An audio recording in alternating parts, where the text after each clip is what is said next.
Details have emerged on how the police ignored warning signs of political chaos at the funeral where former Deputy President Gachagua was forced to flee for dear life on Thursday. Insiders have disclosed that the plan to attack Mr. Gachagua could have been set in motion day before the burial. Sources indicate that a group of youth were initially organized to stage the attack on Wednesday after a word went round that Mr. Gachagua was to visit the family to give his personal contribution and to attend an evening prayer session. Mr. Gachagua, through one of his close allies, had sent his personal contribution of 50,000 Kenya shillings to the family after the burial organizing committee reached out to him.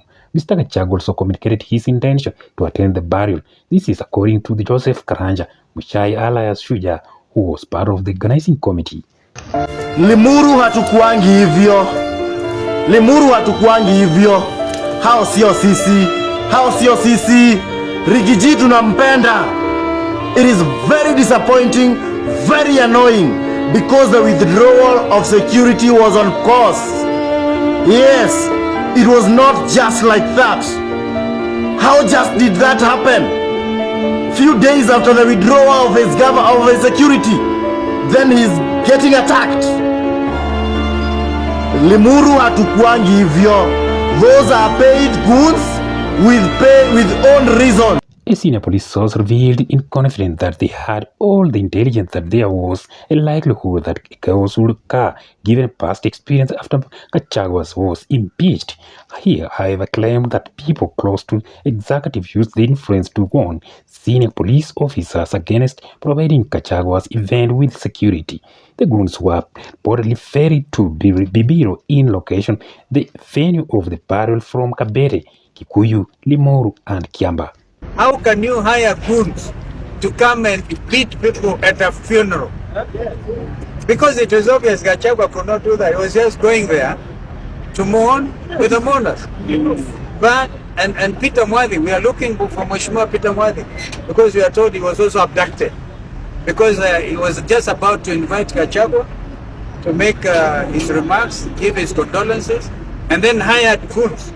So this is a government of goons, state-sponsored terrorism. Hatuwezi kuona na nje aina hii jamani. Wasipokoma tutarudi mitaani. Sisi hatuna shida. Tuwapeleke nyumbani for real. Because wananchi wamechoka.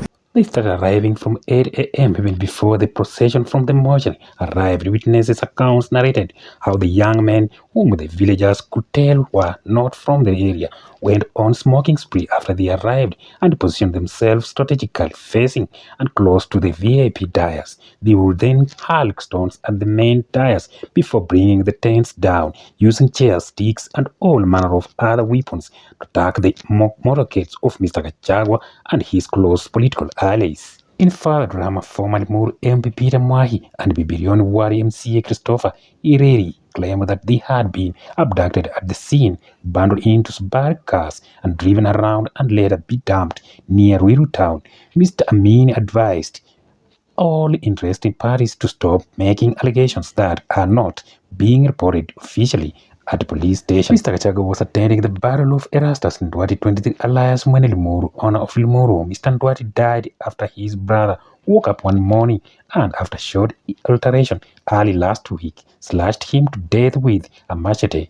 In death, Mr. Ndwati was hurriedly buried as mourners scampered for safety and the family had to plead with them to come back after they had fracas to help in lowering down the coffin. Further, the family has to pay back over 100,000 Kenya shillings to the supplier who had rented to them plastic chairs and tents, most of which were damaged. The family on yesterday said they were not ready to speak about the incident that had left them shocked. They said discussing the matters may put them either on coalition path with local authorities and the warning political factions.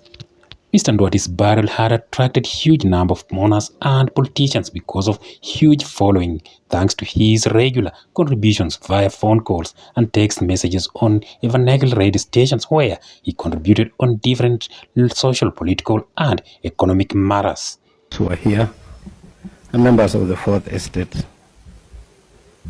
I hope I'll be able to give the story without being emotional. But I want to break it into two parts. And part one is at the burial the day before and at the burial of Erastus. The day before the burial, Rick G, the former deputy president, called me and he asked me to represent him in that funeral committee with 50,000 shillings. And he also said that he would attend that burial. So when I went there, I found so many people, roughly about 300 of them.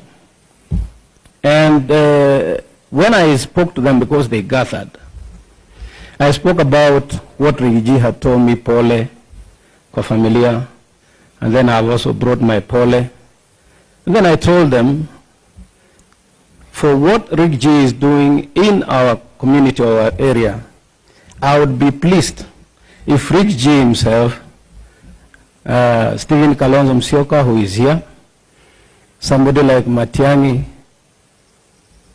brother Eugene, and the rest of them, would join hands and liberate this country from what we are going through.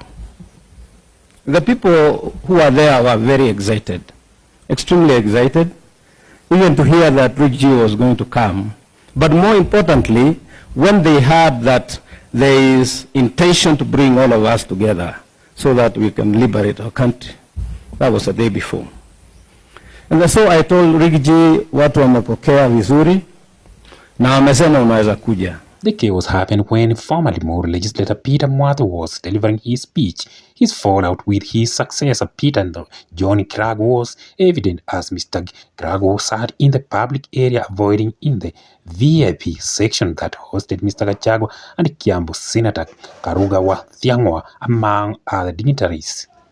Mr. Gachagua on Thursday maintained that the goons were sponsored by his opponents. At the same time, there were reports that Mr. Mwathe had been abetted by people claimed to be police officers. The National Police Service has since refuted claims that Mr. Mwathe had been arrested by police. Even as this happens, questions abound on later Kiambu Senator Karuga Wathiangwa requiring him to appear before the Regional Criminal Investigation Officer in Nyeri for questioning and to record a statement, yet the jurisdictions of where the fracas happened in Kiambu. However, in a letter yesterday, the senator, through his lawyer Ndegwa Njiru, dismissed the summons, stating that he had no information to assist in the investigations. In a letter addressed to the regional CCIO in Nyeri, the lawyer questioned the basis of their summons, arguing that it was not rooted in evidence.